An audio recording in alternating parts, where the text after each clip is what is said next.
नमस्ते बच्चों, स्वागत है आप सभी का Sanskrit hub by Pankaj sir में। और आप सभी के ही कहने पे आज हम सब एक बहुत ही अच्छा टॉपिक लेकर के आए हैं। देखिए उस टॉपिक का क्या नाम है। चलिए फिर देखते हैं आज टॉपिक क्या है और उसके बारे में कैसे हम क्लास को आगे डिस्कस करने वाले। तो टॉपिक है आज का प्रत्यय परिचय। प्रत्यय परिचय आप लोग को याद होगा, अभी कुछ दिन पहले हम पढ़ रहे थे उपसर्ग। अगर आपने वो वीडियो नहीं देखी है तो एक बार जरूर देख लीजिए उपसर्ग का वीडियो। अब हमको पता है भाई उपसर्ग क्या होता है। उपसर्ग तो उपसर्ग कुछ ऐसे शब्दांश होते हैं जो यह एक शब्द है, उस शब्द से पहले जो लगता है वो उपसर्ग कहलाता है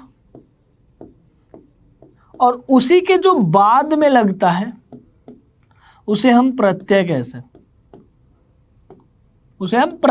हैं। तो सामान्यतः प्रत्यय की अगर हमने उपसर्ग की तो परिभाषा उस कक्षा में बनाई थी कि वे शब्दांश जो किसी शब्द से, धातु से, किसी भी चीज से पूर्व में लगाए जाते हैं उन्हें हम उपसर्ग कहते हैं। इसकी अंग्रेजी हमने देखी थी, इसका नाम था प्रीफिक्स। और प्रत्यय की अंग्रेजी होती है सफिक्स। ठीक है, चलिए फिर तो अगर इसकी परिभाषा में बनानी हो तो हम कह सकते हैं कि वे शब्दांश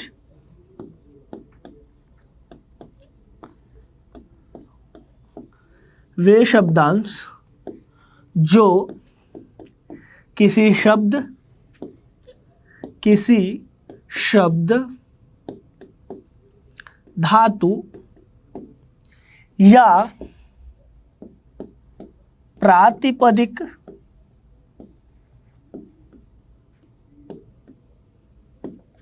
से किसी विशेष अर्थ को बताने के लिए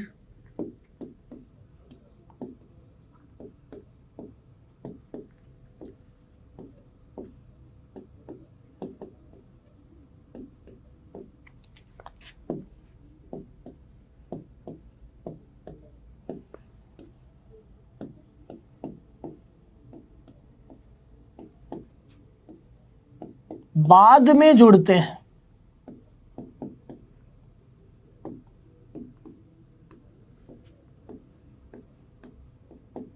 वे प्रत्यय कहलाते हैं। हमने क्या परिभाषा दी? वे शब्दांश जो किसी शब्द से, किसी धातु से या किसी प्रातिपदिक से किसी विशेष अर्थ को बताने के लिए, जैसे हमें पता है कि प्रत्यय जब लगते हैं तो किसी न किसी अर्थ को बताने लगते हैं।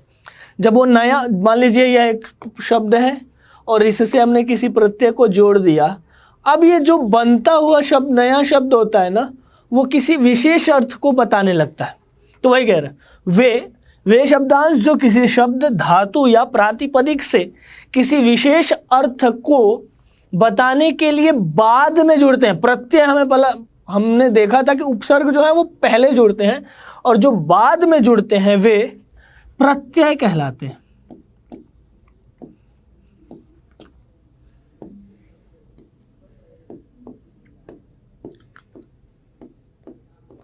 चल, इस प्रकार हमें पता चला कि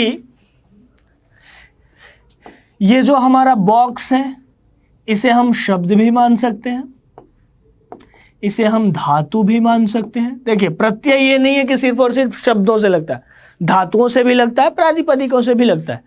शब्द को ही संस्कृत में शब्द यूज में नहीं आता, प्रातिपदिक नाम दिया जाता है और उससे प्रत्ययों का विधान किया जाता है। तो वही मैं वो भी लिख देता हूं, प्रातिपदिक।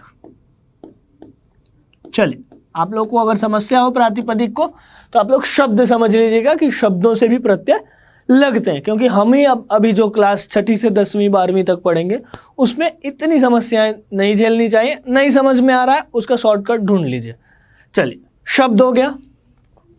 इसी शब्द से अगर पहले कुछ ऐड ऑन हो रहा है, जैसे प्र, परा इत्यादि, तो इनको नाम दिया गया उपसर्ग। और इन्हीं के बाद अगर कुछ ऐड हुआ है तो अनेक चीजें हैं, क्या क्या ऐड होते हैं अभी देखेंगे, तो उन्हें नाम दिया गया है प्रत्यय।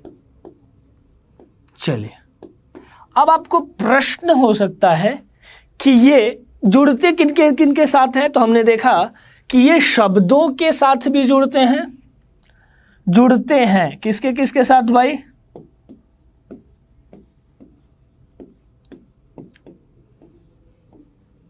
शब्दों के साथ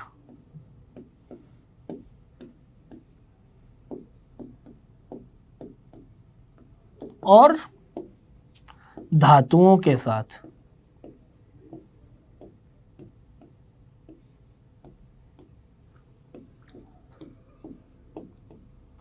चलिए, अब अगर हम देखें कि शब्दों के साथ कौन जुड़ते हैं और धातुओं के साथ कौन जुड़ते हैं, तो आप लोगों को पता है कि हम शब्द रूप बनाने के लिए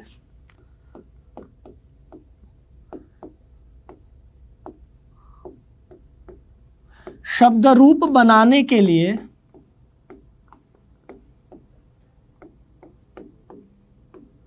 कुछ प्रत्यय जुड़ते हैं शब्दों के साथ। जैसे राम शब्द ही बना रहे हैं, बालक शब्द, कोई भी शब्द आप बना रहे हैं, तो जे अह औ आह अम औ आन जो जोड़ रहे हैं उनको एक नाम दिया जाता है। क्या नाम दिया जाता है? सुप प्रत्यय, सुप। अब क्वेश्चन है भाई, ये सुप है क्या? तो वही विभक्ति वाले प्रत्यय हैं कि विभक्तियां को जब हम प्रयोग करते हैं, आपको याद होगा कारक और विभक्ति, तो कारक को बताने के लिए विभक्तियां आती हैं, और विभक्तियां हैं क्या? तो शब्द रूप। तो वही शब्द रूप को बनाने के लिए ये सुप प्रत्ययों का योजन किया जाता है। ये सुप प्रत्यय हैं कितने? तो इनकी संख्या है 21। सुप हैं 21, ठीक है। अब ये सुप जो है वो 21 है, और ये पूरे ऐसे चलेंगे, इनके सातों विभक्तियों में रूप होंगे और तीनों वचनों में ये होते हैं। तो सु औजस अम औक्षस टाभ्याम भिस ङेभ्याम भ्यस ङसिभ्याम भ्यस ङस ओस आम नी ओस सुप। तो अगर देखा जाए तो ये टोटल हो जाते हैं 21। अब ये जो 21 है वो कहाँ जुड़े हैं भाई? शब्दों से जुड़े हैं। तो हमने देख लिया कि कुछ शब्द से जुड़ने वाले प्रत्यय हैं सुप प्रत्यय। ऐसे ही शब्दों से ही जुड़ते हैं कुछ और प्रत्यय, उनका नाम क्या है भाई? स्त्री प्रत्यय। स्त्री प्रत्यय। जब आपको किसी भी शब्द का स्त्रीलिंग में प्रयोग करना होगा तो वहां आपको स्त्री प्रत्यय का योजन करना पड़ता है। जैसे अज शब्द है, अज का अर्थ होता है बकरा। अब आपको बकरे के बाद आपको वहीं उसी शब्द में स्त्रीत्व की विवक्षा हुई, मतलब आपको स्त्रीलिंग में प्रयोग करना है, फेमिनाइन जेंडर में। तो आप क्या करेंगे? वहां से एक प्रत्यय जोड़ेंगे, और वो प्रत्यय कौन सा होगा? टाप प्रत्यय जोड़ते हैं, टाप। टाप प्रत्यय आप जोड़ते हैं तो ये बन जाता है अजा।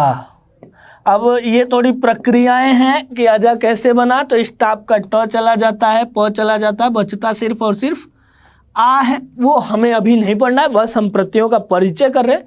तो ये जुड़ा कैसे? देखिए, ये हो गया, बना क्या? अजा। ऐसे ही आपको बालक शब्द से भी अगर प्रत्यय बनाना, शब्द स्त्रीलिंग में प्रयोग में करना है, तो आप क्या बनाते हैं? बालिका।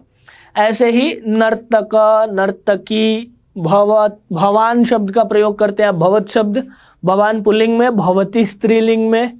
नदी जो है वो स्त्रीलिंग का शब्द है। तो ये सब क्या है? आप उनको स्त्री प्रत्ययों के द्वारा बताएं। और ये स्त्री प्रत्यय लग कहाँ रहा है? शब्दों से लग रहे हैं। चलिए, क्लियर है इतना? ये शब्दों से लगते हैं। ऐसे ही कुछ तद्धित प्रत्यय भी होते हैं।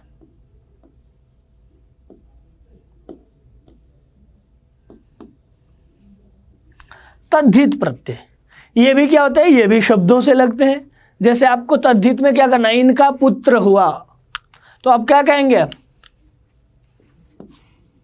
दशरथ का पुत्र।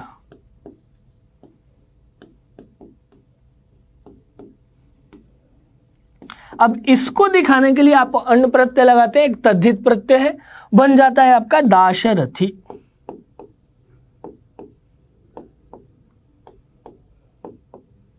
ठीक है। तो ये सब कुछ प्रत्यय हुए जो शब्दों से लगते हैं। ठीक है, क्लियर है? शब्दों का यह एक धातुओं का, प्रत्ययों का ये अपना अपना स्वरूप है। उसी में हमने देखा कि ये कुछ प्रत्यय हैं जो कहाँ लग रहे हैं, शब्दों के बाद लग रहे हैं या प्रातिपदिकों के बाद लग रहे हैं। चलिए अब कुछ प्रत्यय देखते हैं जो धातुओं के बाद लगते हैं।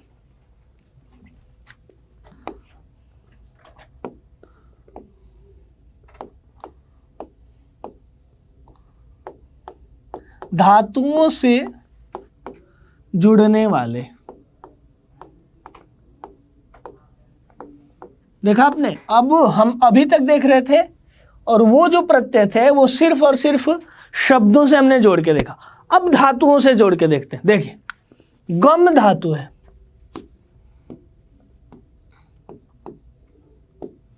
या पठ धातु है, कोई धातु ले लीजिए आप, पठ धातु, लिख धातु, हंस धातु, वद धातु, कोई धातु, किसी भी प्रकार का एक धातु हो। अब भाई एज इट इज धातु का तो आप प्रयोग करेंगे नहीं, उन धातुओं का प्रयोग करने के लिए उन्हें धातु रूप बनाते हैं आप। और जब धातु रूप बन जाता है तो क्या होता है, गच्छति, गच्छति, पठति, लिखति, हसति, वदति इत्यादि। अब ये जो ती लगा है, ऐसे ही कुछ और भी धातु हैं। सेव धातु, वृद्धु धातु, अनेक अन्य धातु हैं। इनसे क्या बनता है, सेवते, वर्धते, ऐसे ही बनता है। लभ धातु से लभते। ठीक है, क्लियर। देखिए अब आप क्या देख रहे हैं यहाँ पे कि यहां पर आपको ती दिखाई दे रहा है, ती ती ती, और यहां पे आपको दिखाई दे रहा है ते ते ते। और बिना इन ती या ते के प्रयोग के बावजूद आप इनका यूज नहीं कर सकते। अर्थात जब तक इनको ती या ते के द्वारा नहीं जोड़ेंगे आप इनका यूज अपने वाक्यों में, प्रयोग में नहीं कर सकते।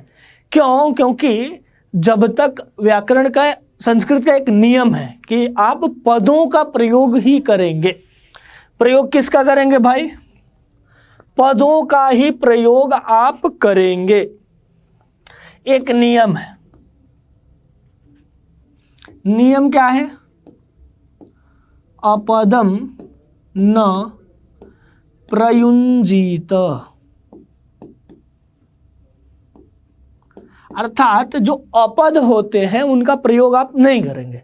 तो पद किसे कहते हैं भाई? तो पद कहते हैं सुप तिङंतम पदम। अर्थात जो सुप अंत में हो जिसके, या तिंग अंत में जिसके हो, अर्थात जो सुप से युक्त हो, सुप से जुड़ा हुआ हो, अन्यथा तिंग से जो जुड़ा होता है वही पद कहलाता है। और उन्हीं का प्रयोग आप अपने व्यवहार में लाएंगे, अपदों का प्रयोग व्यवहार में आप नहीं लाएंगे। तो अब पद बनाने के लिए या तो आप इन सुप प्रत्ययों को जोड़िए। ये जो 21 आपके सुप प्रत्यय थे कौन कौन से? सु, औ, जस, अम, औट्सस इत्यादि, अंत में आता है सुप। तो वो सुप मतलब यहाँ प ले लिया और इस सु को ले लिया और एक बना दिया, इनका सुप नाम रख दिया। ठीक है, ऐसे ही तिंग को भी आपको जोड़ना पड़ेगा। या तो आप सुप को जोड़िए या तिंग को जोड़िए, और इन्हीं दोनों से जुड़े पदों का ही प्रयोग करना है। अपदों का आप प्रयोग नहीं कर सकते, उनका प्रयोग बिल्कुल ही निषिद्ध है। चलिए अब अगर देखा जाए कि ये हैं कितने भाई? सुप तो हमने देख लिया कि 21 है, ये तिंग कितने हैं? तो क्या जाता है, तिंग जो है 18 है, तिंग 18। अब ये जो तिंग 18 हैं उन्हें हम बेसिकली दो भाग में बांटते हैं। इन 18 तिंगों को दो भागों में बांटा जाता है, परस्मय पद वाले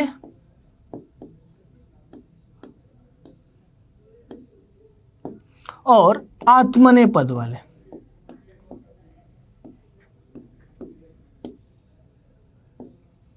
चलिए, परस्मय पद वाले और आत्मनेय पद। टोटल हैं कितने भाई 18।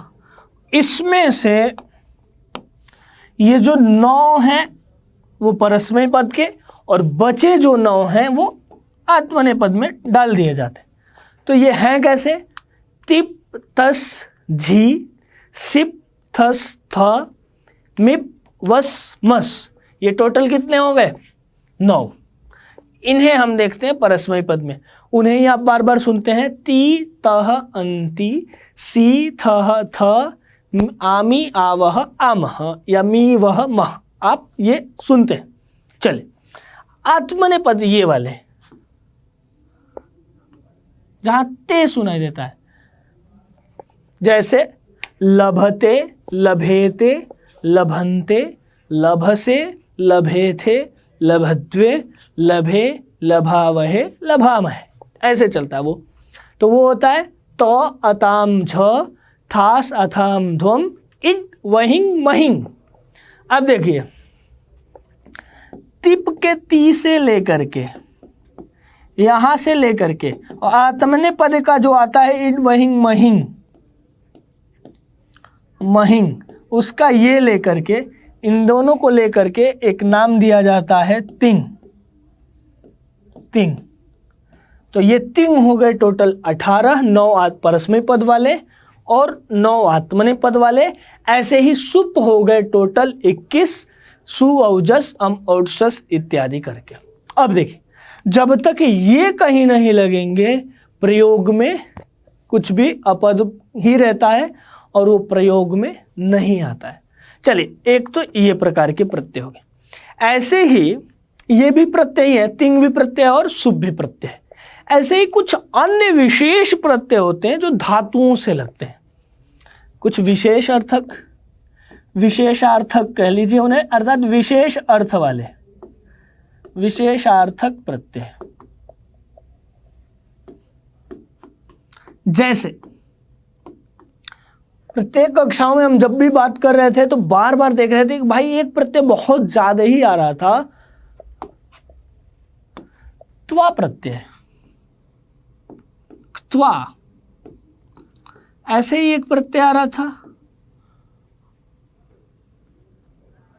एक प्रत्यय था ल्यप।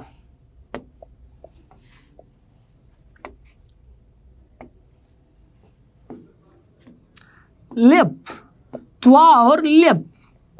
अब ये है क्या, तो बेसिकली ये दोनों सेम है, इन दोनों में कोई अंतर ही नहीं है। अब दोनों में अंतर नहीं है तो ये दो अलग अलग नाम क्यों हैं? अब दो अलग अलग नाम है तो दोनों के अलग अलग प्रकृति होगी, दोनों का अलग अलग नेचर होगा। देखिए ये प्रत्यय आते क्यों हैं, तो थोड़ी सी इनके बारे में बात करते हैं। चलिए आज थोड़ा सा आपको त्वा ल्यप 4 प्रत्ययों के बारे में बताऊंगा। त्वा ल्यप तवतु और तुमुन, इन 4 प्रत्ययों के बारे में थोड़ी थोड़ी सी हम लोग चर्चाएं करेंगे।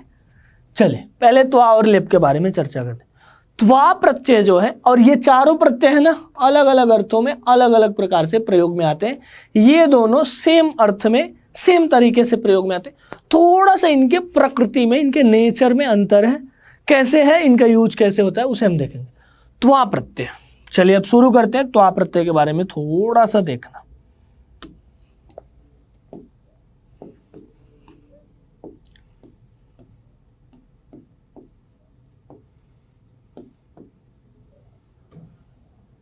अगर आप देखेंगे कि त्वा प्रत्यय है क्या, तो बेसिकली जब आप बोलते हैं ना कि मैं खाना खा करके पढ़ूंगा, या मैं ये क्लास, पंकज सर की ये क्लास चल रही है ना, इस क्लास को देख करके खाना खाऊंगा, या आप कहते हैं ना घर से आ करके, आप कहीं घूमने गए हैं या घर हैं आप और कुछ लोग आपको बुला रहे हैं, तो बोलते हैं मैं घर से आ करके ये काम कर लूँगा, स्कूल से जा करके ये काम कर लूँगा, मंदिर जा करके वो करूँगा, पढ़ करके ये करूँगा। 50 चीज़ों की बात करते हैं और हर जगह आप यूज में लाते हैं एक वर्ड करके।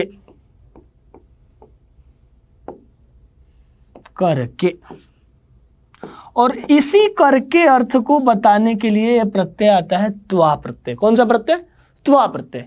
करके अर्थ, जैसे खाना खा करके, खाना खाकर, स्कूल जाकर, पढ़ाई करके, पढ़ाई कर, ऐसे पानी पीकर, सोकर, उठकर, बैठकर, नहाकर, कुछ भी कह लीजिए, आप इन सब चीज़ों को अपने डेली लाइफ में यूज में लाते हैं। ये करके वाला जो कॉन्सेप्ट है, उसी अर्थ को बताने के लिए धातुओं से त्वा प्रत्यय लगता है। किससे त्वा प्रत्यय लगेगा भाई? धातु प्लस त्वा, धातुओं से लगाते हैं हम त्वा प्रत्यय। और जब हम धातुओं से त्वा प्रत्यय लगाते हैं तब एक परिभाषा बनाते हैं कि त्वा प्रत्यय करता क्या है और कब यूज में आता है। तो कहते हैं जब एक ही कर्ता, कर्ता कितने हो? कर्ता हो आपका एक, और जब एक ही कर्ता, जब कर्ता एक ही कर्ता दो या दो से अधिक क्रियाएं करता हो, तब जो क्रियाएं समाप्त हो चुकी हैं, आपकी ये जितनी क्रियाएं कंप्लीट हो चुकी हैं, इन सबको बताने के लिए, दर्शाने के लिए क्या आता है? त्वा प्रत्यय लगता है। ठीक है, अब देखिए, मान लो आप कहते हो कि मैं इस वीडियो को देख करके खाना खाऊंगा, या मान लीजिए आप स्कूल जा रहे हैं, आपको होमवर्क भी मिल रहा होगा और यहाँ से भी आप पढ़ रहे हैं, तो आप कहेंगे यार पहले सर की वीडियो देख लेता हूँ, उसके बाद होमवर्क बनाऊंगा। तो अब देखिए, आप दो क्रियाएं कर रहे हैं, आप ही एक ही करता है, आप जो छात्र हैं, पढ़ रहे हैं, वो एक ही सिंगल आदमी है, वही क्या कर रहा है? इस वीडियो को देख भी रहा है और वही व्यक्ति क्या करेगा? होमवर्क भी बनाएगा। यही सिंगल व्यक्ति दो काम कर रहा है, एक देखने का और एक लिखने का। अब जब एक ही व्यक्ति लिखने का और देखने का काम कर रहा है तो दो क्रिया एक साथ करेगा नहीं। तो पहले वो क्या करेगा? देखने वाली क्रिया को समाप्त कर चुका है, उसके बाद जाके होमवर्क बनाएगा। तो वही कह रहा कि जब एक ही कर्ता दो या दो से अधिक क्रियाओं को कर रहा हो और जो क्रिया समाप्त हो चुकी हो, तो आपकी यहां जो दर्शन क्रिया थी, दर्शन क्रिया, ये तो आपकी समाप्त हो चुकी है भाई। दर्शन क्रिया हो गई आपकी कंप्लीट। अब इसी दर्शन क्रिया को जो कंप्लीट हो चुकी है, बताने के लिए कि दर्शन क्रिया आपकी कंप्लीट है, पूर्ण हो चुकी है, समाप्त हो चुकी है, एक प्रत्यय लगता है त्वा।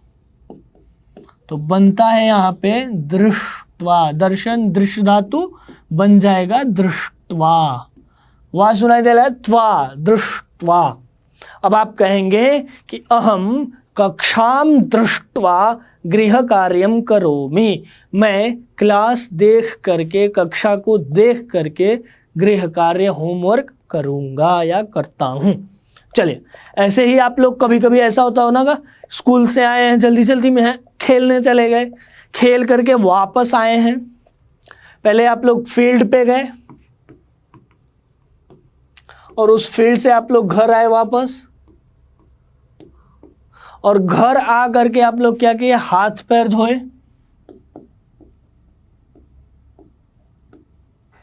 हाथ पैर धो करके आप लोग क्या करने लगे? होमवर्क बनाने लगे। अब देखिए, कई सारी क्रियाएं आपने की है भाई। ये खेलने की क्रिया आपने ही की, घर जाने की क्रिया, घर जाने की क्रिया आपने ही की, हाथ धोने की क्रिया भी उसी कर्ता ने की जो पढ़ रहा, जो खेल रहा था और जो घर गया है। और अब वही क्रिया क्या कर रहा है? वही कर्ता होमवर्क बना रहा है।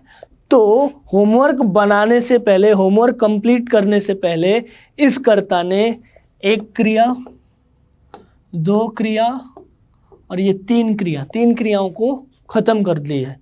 तो अब ये कंप्लीट हो चुकी हैं। इन्हीं क्रियाओं को बताने के लिए कौन सा प्रत्यय आएगा? त्वा प्रत्यय लगता है। तो अब कभी भी आपसे कोई पूछे कि भाई त्वा प्रत्यय का प्रयोग कब करते हैं, तो सामान्यतः आप उन्हें बता दीजिएगा कि जब एक कर्ता या जब कर्ता एक से अधिक क्रियाओं को करता है, तो पूर्व में समाप्त हो चुकी क्रियाओं को दर्शाने के लिए त्वा प्रत्यय का प्रयोग होता है। जैसे एग्जाम्पल्स आपके सामने हैं। फील्ड वाला ही लेते हैं। खेल कर घर जाता है, क्रीडित्वा गृहम गच्छति। अब घर जा कर के क्या कर रहा है, हैंड वॉश कर रहा है। तो क्रीडित्वा गृहम गत्वा, यह गम धातु, गत्वा हाथ धो रहा है, हस्तम क्षालयित्वा हाथ धो करके गृह कार्यम करोति। अब मान लीजिए रमेश या मोहन नाम का एक लड़का है, या कोई एक लड़की है, कोई भी लड़की ले लीजिए। चलिए, सीता है, सीता या गीता, रीता कुछ भी ले लीजिए। रीता या गीता, गीता खेल करके, क्रीडित्वा घर जा करके, गृहम गत्वा हस्तम क्षालयित्वा धो करके गृह कार्यम करोति। बालिका क्रीडित्वा गृहम गत्वा हस्तम क्षालयित्वा धो करके गृह कार्यम करोति। ऐसे ही अनेक आप उदाहरण ले सकते हैं। ये तो रहा आपका त्वा प्रत्यय। थोड़ा सा तुम लेप देखते हैं क्या भाई। तो अब यहाँ आप देखोगे कि मैं त्वा और लेप को कोई भी इन दोनों में भेद नहीं बता रहा था। तो क्या भेद है, क्यों दो अलग अलग हैं, उन्हें देखते हैं। दोनों में अलग अलग की बात अगर की जाए कि क्या दोनों में फर्क है, तो यहाँ फर्क देखते हैं।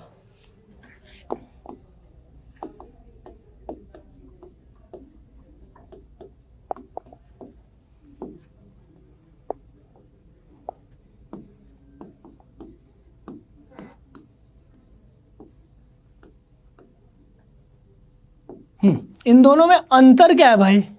तो देखिए, त्वा जो हमने अभी यूज किया है, इस त्वा में कहीं भी आपको एक चीज नहीं दिखाई दे रहा होगा। क्या?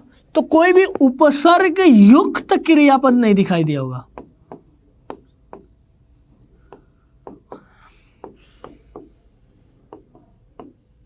अब ये मत पूछिएगा आप लोग कि भाई उपसर्ग किसे कहते हैं। क्यों? क्योंकि उपसर्ग अभी जस्ट 2 से 3 क्लास पहले पढ़ाया गया है। अगर नहीं देखा जाके एक बार जरूर देख लीजिएगा, फिर कमेंट करके ये तो मत पूछिएगा कि उपसर्ग किसे कहते हैं। उपसर्ग की बहुत ही अच्छी वीडियो और एकदम टू दी पॉइंट पे बनाया था मैंने, तो आप लोग उसको जरूर देखिएगा। अब देखिए, कुछ क्रियापद होती हैं जो उपसर्गों के साथ होती हैं और कुछ क्रियापद होती हैं जो उपसर्गों के बिना होती हैं। जैसे यहाँ आप देख रहे थे कि खेल करके, जा करके, धो करके, गृह कार्य करके। यहाँ कहीं भी हमने जो बनाया था, क्रीडति का बनाया था, गच्छति का, गच्छति, क्षालयति और करोति, इन्हीं 4 का प्रयोग किया था हमने। क्रीडति में हमने क्या कर दिया था, क्रीडित्व बना दिया था।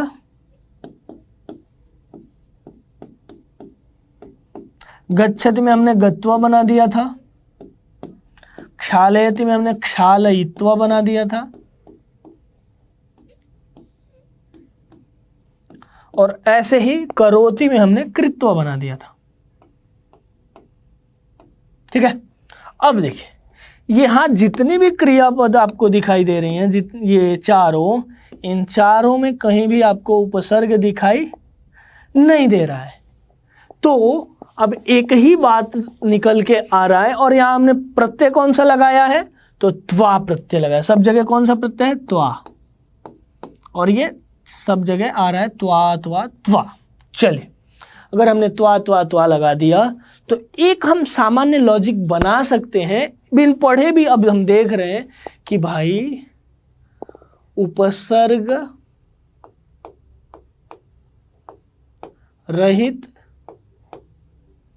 त्वा, अर्थात जब किसी भी क्रियापद के साथ, किसी भी धातु के साथ उपसर्ग का प्रयोग नहीं है तो आप त्वा प्रत्यय का प्रयोग करेंगे। और ये नियम बना दिया तो दूसरा नियम अपने आप बन गया, क्या कि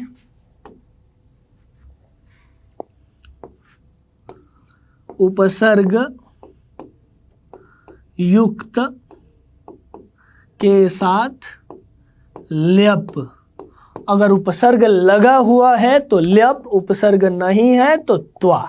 अब ल्यप में कैसे सुनाई देगा, जैसे गच्छति है, गच्छति, गच्छति में ही आप उपसर्ग लगा देंगे तो बन जाएगा आगच्छति। आगच्छति।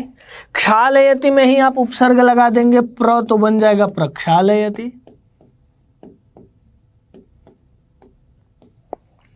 ये जो करोति है इसमें आप लगा लीजिए सम उपसर्ग लगाएंगे तो बनेगा संस्करोति।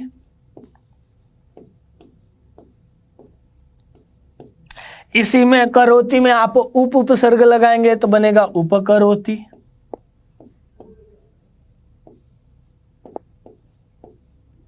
उपकरोति।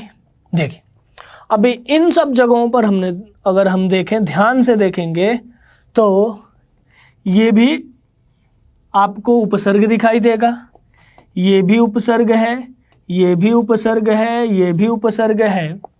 अब हमने नियम बनाया था कि उपसर्ग रहित के साथ तो त्वा, किंतु उपसर्ग युक्त के साथ ल्यप।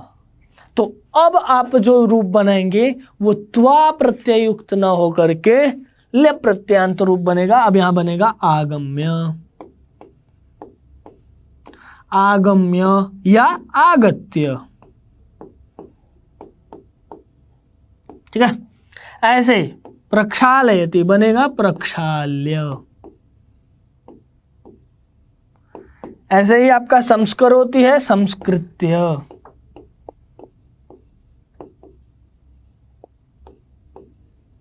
ऐसे ही उपकरोति है उपकृत्य। ठीक है, तो अब हमने देखा कि त्वा और लेप में अगर सामान्य भेद देखा जाए तो अर्थों में कोई भेद तो नहीं है भाई। अगर इनमें क्या बात है कैसे है, तो अर्थ में कोई भेद नहीं है, सेम अर्थ को बताते हैं जो करके वाला अर्थ है। हाँ, तो प्रयोग कैसे होगा, तो अगर कोई धातुपद क्रियापद आपके उपसर्गों के साथ है तो वहां आप त्वा प्रत्यय लगाएंगे, और उपसर्ग रहित है तो आप त्वा प्रत्यय लगाएंगे, और उपसर्ग युक्त है तो वहां पे लेप प्रत्यय का आप प्रयोग करेंगे। चलिए, क्लियर है इतना। चलिए अगला प्रत्यय देखते हैं भाई। अगला कौन सा प्रत्यय था? अगला हमारा प्रत्यय था, हमने जब बात की थी तो 4 प्रत्यय, तुमुन। अब आते हैं तुमुन पे।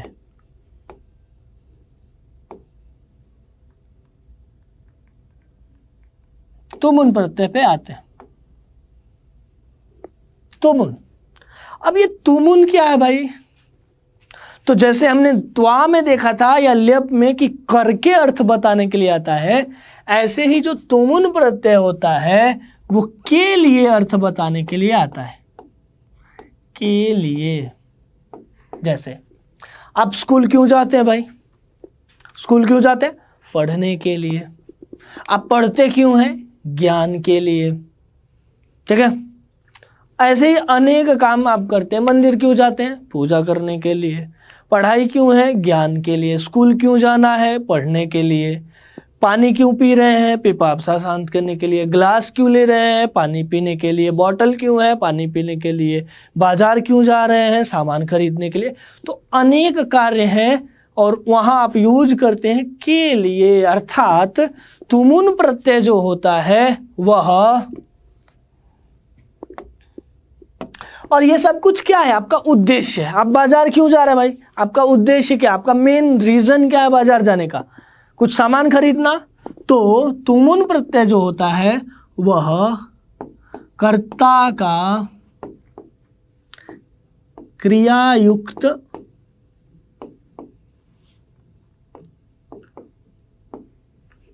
उद्देश्य प्रदर्शित करता है।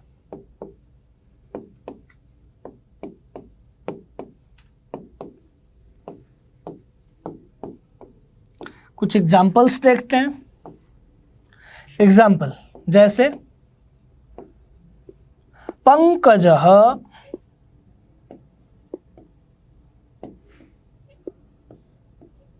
पठितुम्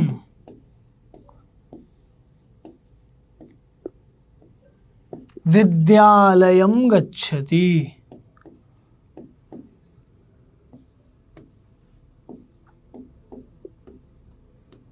अब देखिए, अब पठन क्रिया जो थी उस क्रिया के द्वारा क्या बताया जा रहा था? मेरे विद्यालय जाने का उद्देश्य बताया जा रहा था। तो जिस क्रिया में मेरा उद्देश्य समाहित था उस क्रिया के साथ किस प्रत्यय का प्रयोग कर दिया गया? तुमुन प्रत्यय का। ऐसे ही कोई लड़का है, बाजार जा रहा है, रमेशः पुस्तकं क्रेतुम्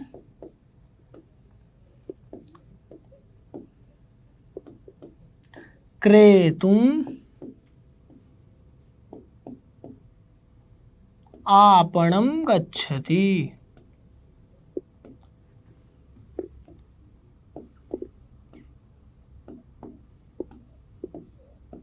रमेशः पुस्तकं क्रेतुम आपणम गच्छति। रमेश नाम का एक लड़का है जो बाजार जा रहा है, और मेन बाजार जाने का उद्देश्य क्या है कि एक किताब उसको खरीदनी है। तो उसके क्रिया का उद्देश्य क्या है भाई? किताब खरीदना। तो वो क्रिया कौन सी थी? क्रयण क्रिया। इसमें उसका उद्देश्य छिपा था। तो इस क्रिया के साथ आपने किस प्रत्यय का प्रयोग कर दिया? तुमुन प्रत्यय का प्रयोग कर दिया। तो जो उद्देश्य बोधक प्रत्यय है वो कौन सा प्रत्यय है? तुमुन प्रत्यय है। इस प्रत्यय को आप कह सकते हैं उद्देश्य बोधक प्रत्यय।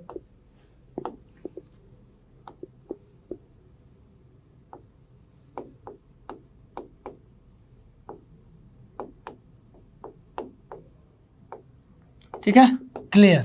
चलिए, तो ये हमने देख लिया कि यहां पे आपको तुम पठितुम, लेखितुम, हसितुम, वदितुम, नन्तुम, धावितुम, क्रीडितुम, सेवितुम, अनेक प्रक्षालयितुम, अनेक प्रकार से आपको तुम सुनाई देगा। तो जब आपको तुम सुनाई दे तो आप किस प्रत्यय को जानेंगे? तुमुन प्रत्यय को। जब आपको त्वा पठित्वा, लिखित्वा, हसित्वा, वदित्वा, उक्त्वा, धावित्वा, नीत्वा इत्यादि सुनाई दे तो आप क्या समझेंगे? वहां त्वा प्रत्यय लगाओ। ऐसे ही आगत्य, संगम्य, संक्रीड्य, संपठ्य, इन सबको आप जब सुनेंगे य क्रियापदों के साथ, प्रक्षाल्य, निष्पीड्य, तो इन सब में क्या है? लेप प्रत्यय लगा। चलिए, ऐसे ही एक और प्रत्यय अभी आपके साथ डिस्कस करने वाला था मैं, वो प्रत्यय था तवतु प्रत्यय। तवतु प्रत्यय। तवतु प्रत्यय जानने से पहले आप लोग जान लो कि आपको लंग लकार का प्रयोग आना चाहिए।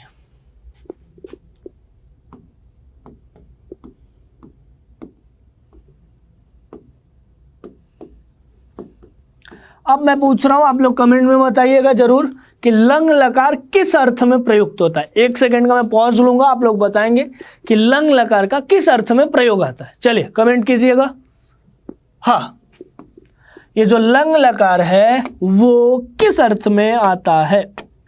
तो उत्तर मिलता है हमें कि लंग लकार जो है वो भूतकाल के अर्थ में आता है। ठीक है, भूतकाल के लिए प्रयोग में आता है। चलिए, अब इसी भूतकाल को प्रयोग में लाने के लिए आप एक प्रत्यय का भी प्रयोग कर सकते हैं, और वो प्रत्यय कौन सा है? तवतु प्रत्यय। तो तवतु प्रत्यय का अर्थ भूतकाल के लिए होता है। जैसे आप लंग लकार का प्रयोग भूतकाल के लिए करते हैं, इसी प्रकार से आप तवतु प्रत्यय का प्रयोग भी भूतकाल के लिए कर सकते हैं। किंतु एक विशेष बात आप लोग याद रखिएगा कि यहाँ आपने जो तुमुन प्रत्यय पढ़ा या त्वा प्रत्यय पढ़ा, ल्यप प्रत्यय पढ़ा, वहाँ किसी भी लिंग का कोई विशेष काम नहीं था। वो सबके लिए यूज में आता था, और वो जो थे वो क्या थे? आपके अव्यय पद बन जाते हैं, अर्थात उनका किसी भी विभक्ति, किसी भी वचन में कोई भी मतलब नहीं रहता है। वो प्रत्यय लग गए, उतने से ही उनका काम क्लियर है। किंतु यह जो तवतु प्रत्यय आता है, लिंग, तो ये तीनों लिंगों में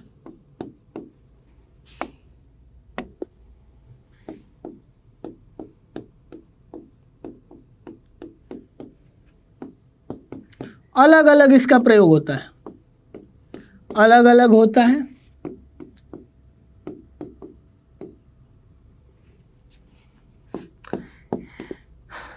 इसका वचन ये तीनों वचनों में प्रयोग में आता है। इससे पहले वाले ना लिंग में थे ना वचन में थे, वो अव्यय थे, उनका कोई मतलब नहीं है। अब एक वचन, द्विवचन, बहुवचन, किसी भी प्रकार के वचन के साथ वो एज इट इज यूज में आएंगे जैसा प्रत्यय लग करके बने। किंतु यहाँ थोड़ी सी विशेषता है, तीनों वचनों में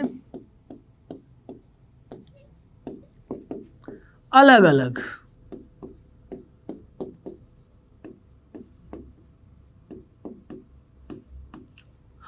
और इतना तो है ही, इसका एक और विशेषता है कि यह विशेषण के रूप में प्रयोग में आता है। और जब कुछ भी विशेषण होगा तो वो किसी नाम पद का होगा, और नाम पद शब्द रूप हो गया। जब शब्द रूप हुआ तो उसकी सातों विभक्तियों में रूप चलने लगते हैं। अब देखिए, यह क्रियापद नहीं है, हाँ भूतकाल को बताएगा, क्रियापद नहीं है। और जब क्रियापद नहीं है तो ये शब्द रूप हो गया, और जब शब्द रूप हुआ तो इसकी सातों विभक्तियों में रूप चलते हैं, इसके सातों विभक्तियों में रूप। अब सातों विभक्तियों में रूप क्यों भाई? क्योंकि यह विशेषण के रूप में प्रयोग में आता है।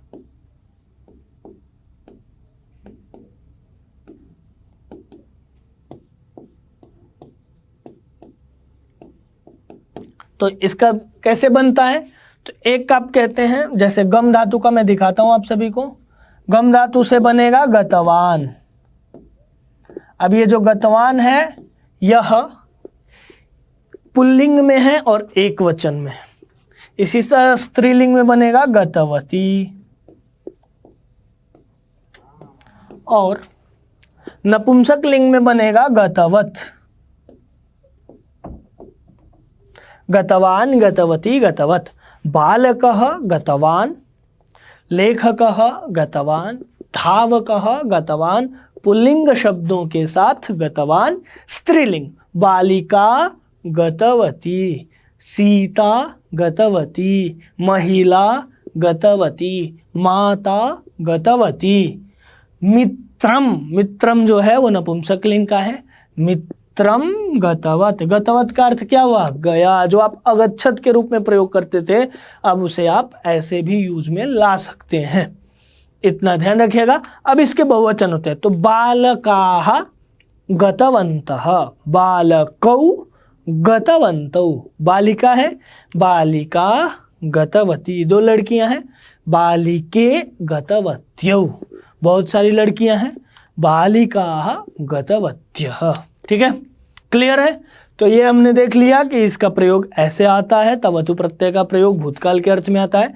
इसका तीनों लिंगों में अलग अलग रूप होता है। तीनों लिंगों का सातों विभक्तियों में भी रूप चलता है, और तीनों वचनों में रूप चलता है, या विशेषण के रूप में प्रयोग में आता है। चलिए, इस प्रकार से हमने कुछ प्रत्ययों को आज की कक्षा में विस्तार से तो नहीं, परिचयात्मक रूप से जाना है। अगर आप इन सभी प्रत्ययों को एकदम डिटेल में पढ़ना चाहते हैं तो आप हमें कमेंट में बताइए कि किस प्रत्यय को आप कब पढ़ना चाहते हैं। ठीक है, और आप लोग जरूर बताइएगा कि कौन सा प्रत्यय आपको डिटेल में पढ़ना है। अगर डिटेल में पढ़ना है तो कमेंट में बताइएगा। तब तक के लिए नमस्कार, आप बने रहिए हमारे साथ। इसको अपने दोस्तों के साथ भी शेयर कीजिए, ताकि आपका तो फायदा हो ही रहा है, उनका भी फायदा हो। नमस्ते।